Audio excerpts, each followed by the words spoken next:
Hi everyone, I'm coming on here to talk about what it is to live with an open heart and to be growing in this love and light that we are, like being the love and light and having compassion for not only ourselves but for others and for what's going on around this world and in our own lives, in our own families, in our relationships with our little ones, for CPS survivors, those who have had different things happen in their lives, relationships that have been affected in one way or another. And I'm going to just talk a little bit about this. I had a conversation with a dear friend today, and I think this is a topic that will help you guys in your walk because it really helped me. So I hope that you guys stay tuned and that it blesses you.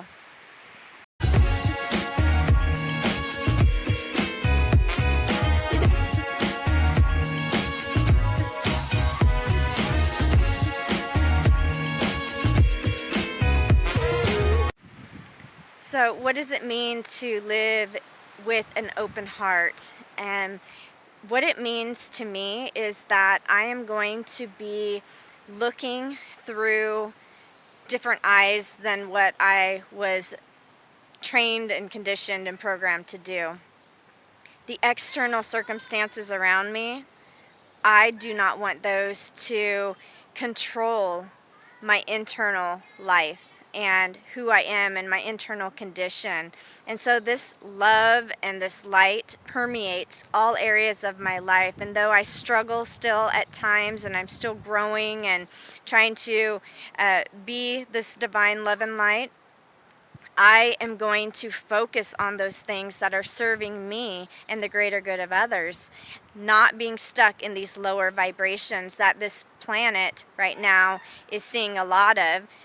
Of course, the news outlets and the different people in so-called seats of power are really trying to put that perspective out there that everything's doom and gloom and terrible and fearful and spreading division and all of that kind of stuff. But there's a lot of good stuff going on this planet. There's a lot of compassion, and there are a lot of people waking up right now to come out of the lies, to come out of the deception, and to take their power back, to take our power back, each one of us, one at a time.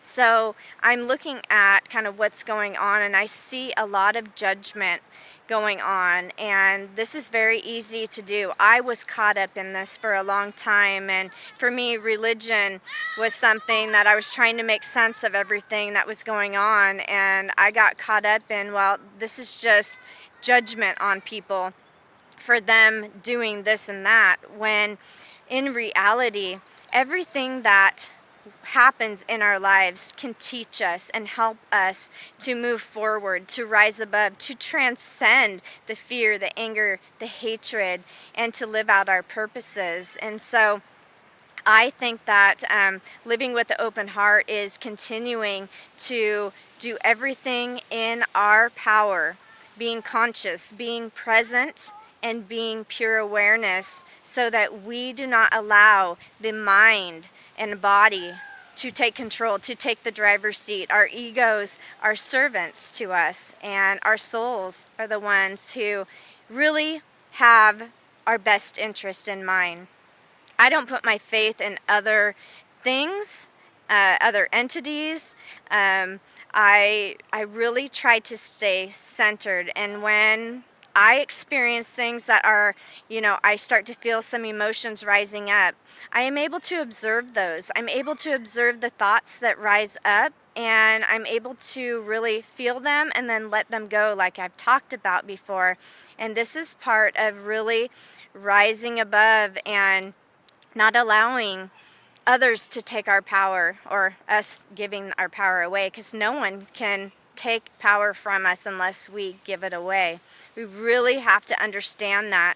And compassion is one of the biggest things. When we see things and we feel things coming up inside of us having to do with those that we love and care about, and There's different types of feelings and beliefs in others and opinions and judgments and stuff like that. Even our little ones, we have to decide, how are we going to approach this? How are we going to work through this? Or are we going to run away from it? And for me, I've decided to be patient and to be loving, to stand true to myself and my beliefs, shedding off the old belief systems, BS that no longer serves me, and making room and space for the new. But I am going to be patient because I love each of my little ones, children, enough to stand in a space for them, holding space, being the love and the light in the best way that I can, and having open arms for when they are ready to embrace me, because I'm embracing each one of them from the place where I am right now. And so I just keep doing the internal work and walking through those open doors, preparing my field, watering it, and believing that the harvest is already here. So, there are so many potentials out there. We are creators and co-creators, and, when these potentials collapse down into the physical realm that we see, I am joyful right now knowing that the universe is here to help me out, and that I am being supported in all these ways, and these life lessons have grown me, have taken me so far. And I've shed many tears about things because I don't know how to go about things. I'll use an example. I haven't been able to talk to my youngest daughter for over 2 months, and she got grounded, and I tried to reach out and to say, I really don't want to be put in that position of, if she's, done something, I don't want to be kept from her. I want to be helping her. I want to be her mom. I want to love her through it. But right now, I have not been able to do those things. And so I am not putting up resistance to this. I'm standing back, and I'm just going to do what I can right now and prepare my fields, and then to be patient as I walk in love and light. There's things sometimes that are outside of our immediate control, and there's people who have different thoughts and processes and healing that needs to take place, and sometimes we just have to wait on that. And I think that from my situation, I know that each of my little ones have a road, a path that's been laid out for them, and that they're going to learn a lot of valuable life lessons as they go through this life. And so, as my friend was saying, her mom waited 10 years and was patient for her to come back to her. I hope it doesn't take that long for some of the relationships that have been damaged, where healing needs to take place in our individual lives as well as us as a whole. But if I need to wait and be patient, I will. Trauma that has happened, this life event that I wouldn't have wished on anyone, but I am seeing it, and I'm viewing it, and I am using it in such a way to propel me forward.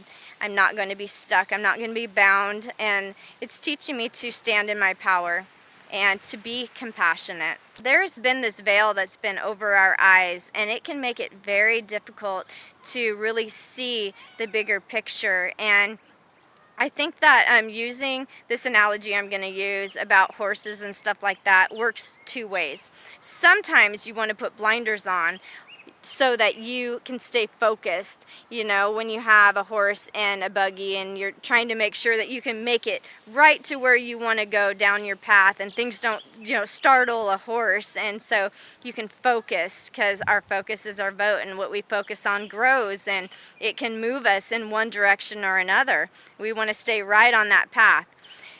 The other thing is, sometimes we need to take those blinders off in order to see the bigger picture, because there's a lot going on that we can't see. And when we have blinders on, it keeps us in a place of limited abilities and thinking and emotions that can drive us also to a place that maybe we did not want to go, and we could have taken a different path had we been willing to let those blinders down. And I was just thinking about, as I look where people are and where I used to be, and I have compassion for them, and I work on this, at remembering how far I've come, I think about just how difficult it can be, and how lonely and how limited in thinking that I was at one time, in order to where I was like, no, I'm not going to look at that. I'm not going to look at that, because my belief systems didn't align at the time.